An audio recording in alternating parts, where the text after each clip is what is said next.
Hey guys, Matt aka Martilm here, and welcome to another video. In today's video, I'm going to be showing you how to use some Ableton native instruments and effects to create a really cool lead sound, much like the one heard in my submission to round 29 of Beat Collective's fortnightly challenge. If you want to listen to that track, I'll put a link down in the description and in the top right hand corner of the screen. But without any further ado, let's jump right in. Alrighty, so here we are in Ableton Live. I've dragged in my round 29 Beat Collective submission so that we can have a listen to the sound that we are trying to basically recreate in this video. So first things first, let's listen to that.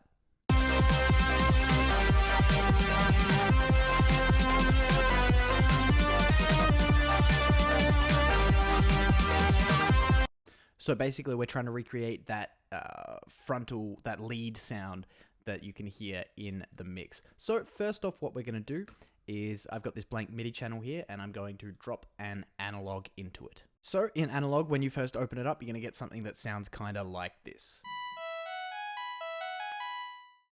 Pretty basic kind of sawtooth stuff going on there. The first thing we want to do is make it so that it is mono. So go into the global section over on the right hand side here, go to your voices and turn it to mono. Basically what this is going to do is mean that it's only ever going to play one note at a time. Next thing I want to do is go into the amp section here and change the release down to 5 milliseconds, which is the lowest that it will go to.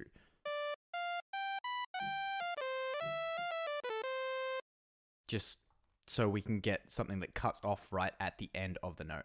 Next thing I want to do is start to thicken out the sound a little bit more. So what I'm going to do is I'm going to take this oscillator 1 up 1 octave and then give it 100% in the sub, and I'm going to leave this oscillator 2 where it is and then give it 100% in the sub as well. So basically we've now got 3 octaves worth of sawtooth waves playing at the exact same time, with the middle octave being doubled up as well.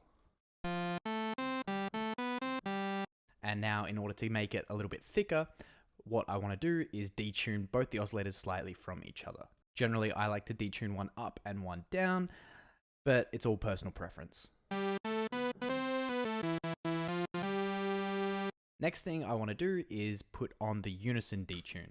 So if you go over to this global section on the right here, put on the unison and then detune it. I'm going to put it up to about 21, I think.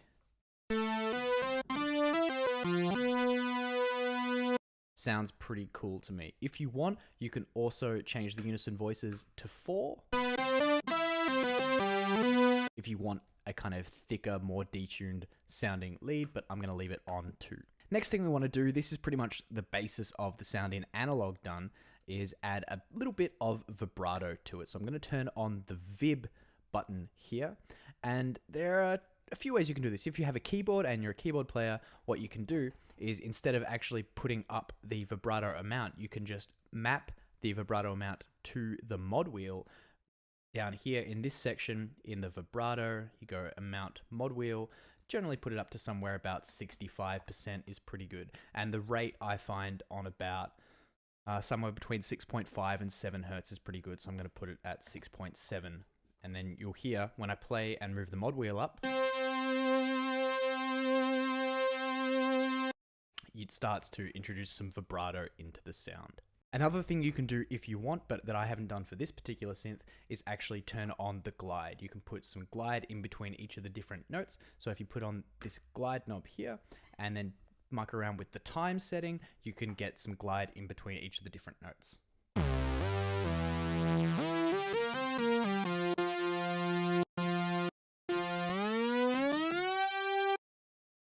But obviously for this kind of a lead sound, we don't want too much, huge amount of glide. You can also put on legato mode, which means that it'll only glide if you hold 2 notes at the exact same time. But I'm going to leave off glide for now. Right now that we have the kind of basis of the sound down in analog, what I want to do is add a chorus. So I'm going to go into my audio effects and double click on the chorus, and this is going to add it just put after my analog. And then from here, this is what it sounds like as soon as you drop the default chorus on.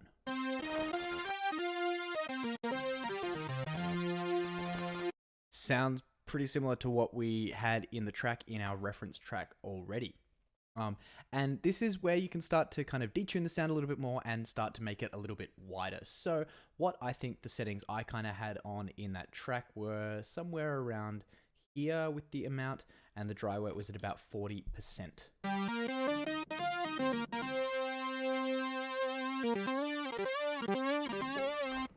Pretty cool stuff. So if you want it less detuned, you can turn down the rate here. Because as you can hear, the chorus, if you have the rate up, introduces quite a fair bit of detuning to the sound. But for this kind of a sound, we want something that's kind of gritty and detuned, so it's why I have the rate kind of about here-ish. The amount kind of affects how much width the sound has. So again, you can play around with that, but I'm going to leave it down at about here for now. And again, the dry wet control, pretty similar to dry wet controls, just mixes the non-affected signal with the affected signal. I'm going to leave that at about 40%. And from here, you can kind of just go wild with it. What I'm going to do is add a little bit of a saturator. In the saturator, I'm going to turn on soft clipping, maybe drag the bass down a little bit and increase the drive. Just leave it on analog clipping just to introduce some volume and some kind of nice sounding distortion.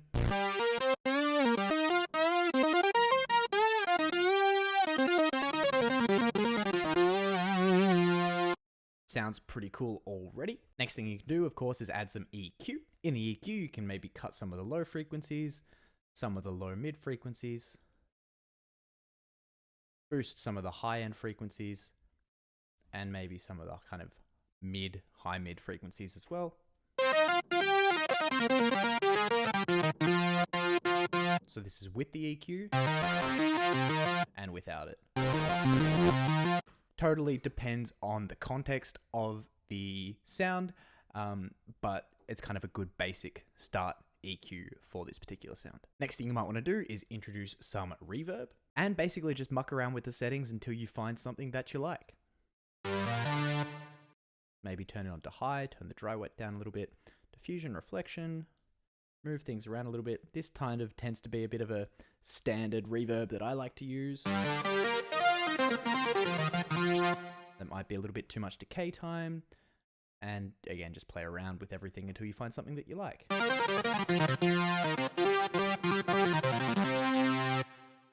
Sounds pretty cool to me. Next thing you might want to do is add some compression. So if I just drag in a glue compressor, pull the threshold down maybe a little bit, put the ratio up to about 4, and thinking about what I want to do with the sound, maybe I want to decrease the transients of it so I can give it a pretty kind of harsh attack and a pretty kind of fast release as well.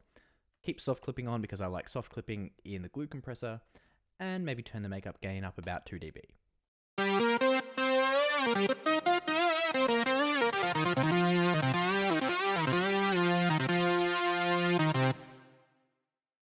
Pretty cool stuff. And from here, you can basically add whatever else you want. Let's see how close we got to the original sound.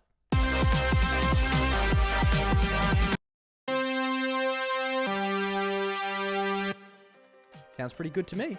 That's it for this video. I hope you enjoyed and got something useful out of it. If you'd like to see more sound design videos like this in the future, please let me know, and I will endeavor to do my best. Once again, if you want to hear the full track, there'll be a link down in the description and in the top right-hand corner of the screen. As always, make sure to like, comment, and subscribe if you haven't already. And if you really enjoy my content, consider heading over to my Patreon page and supporting me on there. I'll put this instrument rack up there for download for all of my $5 and up patrons. Thanks so much for watching, guys. My name is Martin, and I'll see you in the next video.